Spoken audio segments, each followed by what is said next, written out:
So a few months ago, we cut apart the New Balance 550s, and I love these shoes. I love everything about them, except for one very important thing. The leather quality is probably the worst leather we've seen on any of the big brands sneakers, which is a bummer because I really liked everything about this shoe. So as soon as that video posted, everyone's like, hey, what you're looking for is the ALDs, because allegedly they're better quality, they have better leather, they have a little bit better colorways with the kind of the creamy off-white colors. And so we got a pair to cut them in half, and really we're gonna look for two things. What's the difference between the ALDs when it comes to the quality of materials compared to the regulars? And we're also gonna look at what the difference is between the 650s and 550s generally, and see how many parts overlap, and if there's any differences that you need to know when you're considering buying a 550, a 650, or a regular and an ALD. That's the whole concept of the video. And thanks to StockX for sponsoring this video. And if you don't know who StockX is, I'm surprised that you're watching this channel, but if you don't know, StockX is a live global marketplace where you can find basically everything from retro Jordans, Nikes, Yeezy, gaming consoles, tons of Legos, collectible artwork, trading cards, basically anything that's hard to find, StockX has it. And the best thing about StockX, and I'm not even saying this just because it's an ad, is they have a below retail section. So not only can you find hard to find things, but you can get those hard to find things for a very affordable price because they have a whole section devoted to below retail. And so sometimes on these shoe videos that we do, like with the Balenciaga, I said $825 the entire video instead of $950 or $995. because that's what we got them for on StockX. So we didn't even spend 950 bucks. We spent $100 less, which compared to a $1,000 shoe isn't a whole lot of savings, but $100 for my small company, being able to save that with the below retail section is a huge bonus. And StockX's product catalog is constantly growing. You know, they might have started off with sneakers, but now they have basically everything. And the vast majority of the hard to find sneakers, the retro sneakers that we cut apart on this channel, come from StockX because they have such a huge catalog. So if you're on the hunt for those hard to find sneakers or boots or Legos or anything collectible, check out StockX first, because a lot of times you can get them for that below retail price, and they have so many things that are hard to find. So thanks again to StockX for sponsoring this video, and check them out via the link in my description. So usually we go over the history at this segment, but we covered it pretty well in the 550 video. But one thing that's worth noting is some people think that the 550 was the original one that was released in 1989, when in all reality it was a 650, and later the 550 was a cut down low top version of the 650. That's why they call it the 550. So now start going over some of the details, and if you haven't seen the 550 video, go check that out. It's pretty interesting and it has more of the history. But the big issue I had with the 550s was that it was cut from that split portion of the hide, which is usually turned into suede, and then was covered up with a really heavy plastic coating to make it look like it was a higher quality leather, which is pretty common in sneakers. You know, Nike's really famous for doing that by putting a really heavy plastic coating on top to make the leather look more even and consistent, because they're selling thousands and thousands of shoes, and for this type of product they liked it to be consistent. But it also allows them to hide some of the cheaper materials and some of the flaws, and that's exactly what the New Balance 550 did, where it doesn't have any of that grain pattern at the top that most people associate with that smooth texture of leather. It's just from that really fibrous like suede portion. And so to see if the 650s were also cut from that split portion, we cut a little slit in it and put the macro lens on it to see if we could see any grain, and surprisingly there was some grain in there. So right off the bat, the 650s already have a better leather, because like I said, the 550s are probably the worst leather I've seen in a name brand, big brand sneaker. So what about the thickness? So we took a measurement of the 550s, and once again, on the thinner side for sneakers, it was right at 1 millimeter, but the ALD 650s were at 1.5 millimeters, so closer to what we see with Nikes and a lot of the other popular sneakers. So once again, leg up on the 650s. And then as for the top coat, we put the macro lens on it, and the 550s have that fake print embossed into the plastic coating, so we put it on the ALDs, and it still has that fake print, and it looks like it has a plastic coating. So we got the lighter out, and on the 550s, when we burned the 550s, it just bubbled and sizzled, and just like that top plastic coating just melted away, and we were able to scrape it off. And basically the same thing happened to the 650s, where maybe it doesn't have quite as much of a heavy layer, but it's still a really heavy plastic coating that bubbled up and that you could scrape off. So when it comes to the longevity of this leather, not even necessarily from a durability standpoint, but for how long it's going to look good, because the ALDs have that grain pattern in it, It does make them potentially last longer, but because both of these are coated with a really heavy plastic coating, they're both going to look about the same. It's just a little bit better leather quality, but when it comes to actually grading these leathers, we graded the 550s at a D, but because the ALDs have a little bit of the grain, I would probably bump it up to a C. But in all reality, you're not going to get that much more durability and longevity out of, or even like general appearance out of these two shoes, because they're both just topped with a plastic coating. But at least it is slightly better. And when it comes to considering a pair, I would way rather have the more durable ALD leather that has that grain pattern in it. It doesn't quite have that same inconsistent even texture from that split portion underneath that's coated by the plastic leather. So ALD's better leather, even if it is just a little bit better. And then if we move to the inside of the shoe, they both have basically the exact same insole. You know, they're just different colors because of the different colorways, where it's topped with the fabric and it has two different layers of foam with the little arch support. Same thing. And then if you look at the lining, exact same material in the lining as well.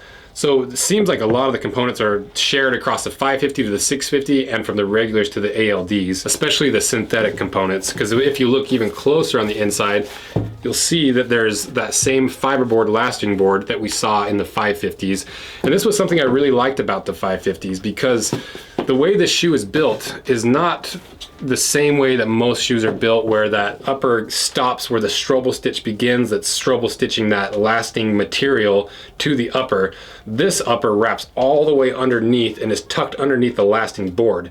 And the lasting board, it's a lot harder, it's a lot thicker, and it's a lot more stable underfoot than most of the lasting materials you see in sneakers. That's just basically a thin layer of some sort of fabric. And both have their pros and cons. You know, like the lasting fabric materials, they're a lot more flexible, they have a lot more twist in them, so they're a lot more natural feeling underfoot.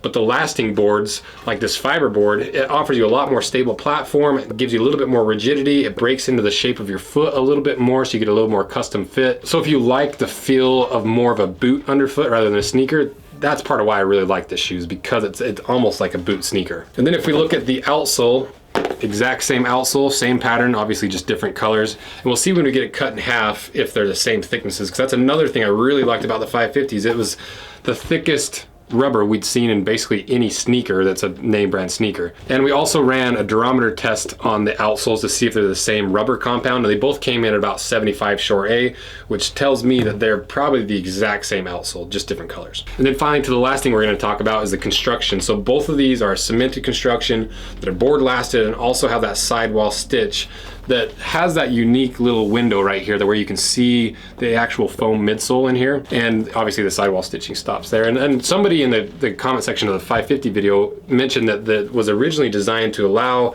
that foam to have an area to expand out into, so that you have a little bit more squish underfoot. That sounds like very like 30-year-old technology jargon, which I'm assuming it is, because I don't really think you're gonna get a whole lot more squished from just having this little window. But more than anything, it's just cool to be able to see like the midsole, and it also adds some really unique angles and texture to the shoe. So if you just look at the difference between this outside, where it's just a regular cupsole, and how much more interesting the inside is. It's kind of like that like 80s transformer-y, angle-y, like mechanical look to it. I also love the styling of the shoe. So far, just from the outside, they're basically identical except for the leather quality. And the leather on the 650s is slightly better because it has that grain. And that was the biggest gripe I had with the 550s, is that all these components are so thick and so robust, but they use the absolute worst leather. So at least in the 650s, from what we can tell, it has average sneaker quality leather. But that's only half the story, because we haven't cut them in half to see what's on the inside. So let's chop them up and see if there's any differences between these on the inside.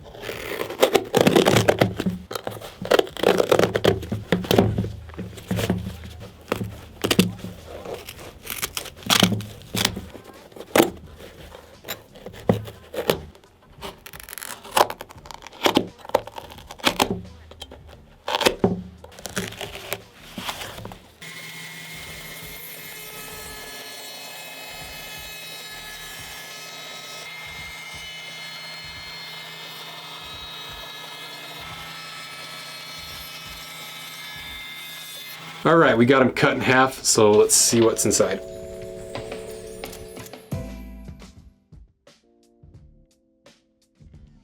So I've got the cross section of the 550 and now the 650 ALDs, and they're basically identical on the inside. You know, you can see that fiberboard is the exact same, around the same thickness, and even that outsole, it's really, really thick and basically twice as thick as any of the Nikes we've cut apart, still just as thick in the 650 ALDs. And now we can see that it is board lasted, where that upper is wrapped underneath and locked in place with that lasting board, which is more like a boot style of construction, which I like.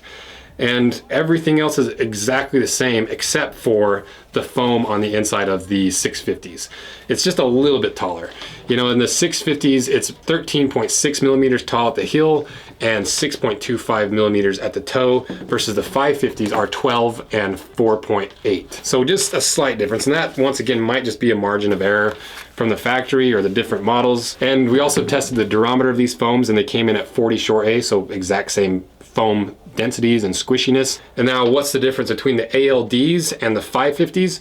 Well, it really comes down to two things. The first thing is those more creamy colorways, the off-white colorways. And the second thing is the leather quality. The ALDs do have just slightly better leather. It's a little bit thicker at 1.5 millimeters versus 1 millimeter. It has a little bit of that grain, which is going to give it a little more durability. It'll give the texture a little bit more of an even finish. It might crease a little bit less, and you'll know that you're at least buying Nike and every other brand's standard quality of leather in the ALDs. So are the regular 550s and 650s worth it with that slightly inferior leather? Well, I really love these shoes because they're really stable underneath your foot. You have that board lasted technique that might give you a little bit more durability, and it breaks into the shape of your foot. And I love that thick outsole, and I really, really like that like 80s like Transformers retro design of them. So to me, just from all that, I wouldn't mind having a pair. It wouldn't dissuade me for $110-ish to buy a pair of these. If they were 200 bucks, I probably wouldn't. But because these are priced where they're at, I still feel like they're worth it for the other advantages. But when it comes to the ALDs, is it worth spending an extra $40 to $50 to get the slightly better leather? It depends on what you value. They'll probably last around the same amount, but a lot of people are buying the ALDs not because it's slightly better leather, but because of how they look. So if that's what you value, they might be worth it, because they really do look better in my opinion. And for me, being like a really big leather nerd, I just would rather have this leather and spend the extra 40 or 50 bucks to get the ALDs. So for me personally, they're worth it. From an objective standpoint, I still think they're worth it, because this leather is just standard quality leather. And there's a lot of sneakers out there in that $150 to $160 price range that are built worse than this, that most people buy on a regular basis. So I still think they're worth it, even if you compare it to the regular pairs that are significantly less money. So the overall takeaway of this video is 650s versus 550s. They're built from basically the same components in the same way. So whether it's ALD or the regular pairs, not much difference between them. Turns out everyone was right in the comment sections and the DMs that were letting us know that the ALDs are better leather, but it's still not great leather at the end of the day. And I was hoping for maybe a B or even A grade leather out of the ALDs, so maybe in the future they'll come out with some better leathers, but even still, I still love these shoes, and you are getting slightly better leather in the ALDs. So let me know what you guys think and what your experience has been with these different shoes, and if you've had the two, how they've compared and contrasted, and let me know what other sneakers you want us to cut apart, because this was really interesting to me, because we're always on the pursuit to find the best version of whatever iconic sneakers out there. So let me know, and thanks so much for everything you guys do. See ya.